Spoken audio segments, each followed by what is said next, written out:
yanda ake shan gindin mace ba kafa baki kawai ake yi a dinga lasar. Wani zaki ga ya sa harshen shi bakin shi gaba ɗaya a buɗe yana da harshe gaba ɗaya ya wuna jika ki yana jika miki bedsheet a kaman kina wari ko kuma wani abu shi yana shan gindi. Ba haka ake shan gindi ba.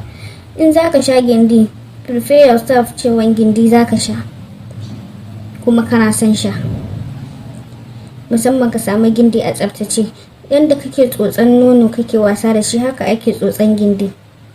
Sannan kan clitoris din nan dan saman gindin mace tana son nan ne ake son ka sa harshen ka dinga akai kana wasa da shi kana dan jujjuya shi da harshen ka. Idan ya zo in aka zo kan ramin ka zuƙo shi kaman kana zuƙo abu a cikin wani abu kai ka tsotso gindin sosai ta gurin ramin ka dinga tsotsar shi kana cusa harshen ka kaman kana cinta da harshe kana fitowa da shi kana tsotsa kana a ciki kana motsa harshen kana da shi a cikin gindinta kana juyawa kana cinta da harshe kana tsotso shi. Shine mace zaka ga tana sandarewa tana jin daɗi tana cusa kanka cikin durinta alamun lalle kana aiki yana kai mata inda ya dace. Amma dan ka sa harshen ka a saman gindinta kana ta da shi ya wuna da lala a jikinta da ita ba za ta ji komai ba ma sai haushin ka, sai dai kawai ta pretending kamar tana jin daɗin sokin ɗin da kake mata. Wani kuma ya ka zo kana haɗa mata haƙori. Me ya kawo haƙori a sokin? Cizon ta za ka yi? Kar ka bari haƙorinka su dinga taɓa naman gurin. Kasan naman duri is very sensitive. Naman gindi shi baya son wai abu kaɗan sai ya ji masa ciwo, abu kaɗan zai iya sa ta ji rauni. Kai ka sa haƙori wai kai kana sokin kana ganin cizon ta. Ba a cizon gindi idan za a sha shi. Ba a wasan wai haɗa haƙori a jiki a ce wai za a cije da a ɗan ciji gurin na salon wasa. Ba salon wasa ba ne, ciwo za ka ji mata. Ba a haka, kawai ka yi yadda ya dace. Kamar yadda kake shan nono haka za ka nutsi ka sha gindin ka dinga tsotsarsa kana yawo da harshen ka kana tsotsewa kana cinta da harshe kana tusa harshen ka a ciki kana fito da shi kana wasa da shi.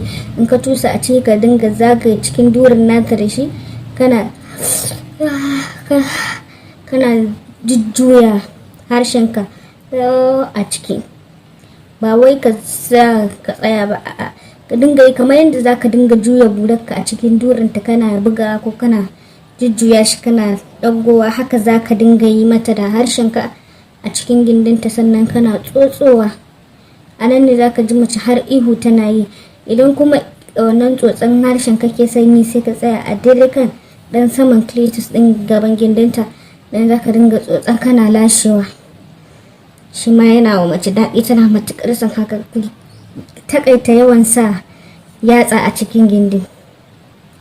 Yawan sa yatsa a gindi yana haifarwa da mata infection, amma har yanzu maza ba su daina ba. Labari kala-kala yakan zo cewa mata infection ya musu yawa, ciwon sanyi, yawanci yawan fingarin. Kai hannunka ba tsaftatacce sosai ba kuma hannu dafi ne. Ka cusa a gindinta kana ta ƙaƙaba mata. An yi hannu don ka cusa shi a gindi ne yana da dafi. Idan ma fingarin din mace take so ka mata, in fingarin din za ka yi ka sa leda a hannunka saboda ka kare ta daga dafin da yake hannunka. Kai fingarin din mana da harshenka inda hali, shi ai zai fi gamsar da ita. Amma in mace kaga fingarin din take so sai ka yadda za ka protecting ɗinta sai ka sa leda a hannu, wani abu dai da zai rufe hannunka. Leda ko kondom ma za ka iya siya ka sa a hannunka kana fingarin ɗinta da shi. Protect your wife. Ita shi duri baya son wahala, baya son abin da wanda ko cin ta kai yayi yawa har ya fi karfinta zaka ga ta yagi da yawa. Shi abu kaɗan ne yake farka shi, abu kaɗan ne yake sa shi ya ji ciwo. Dan Allah a dinga kiyayewa.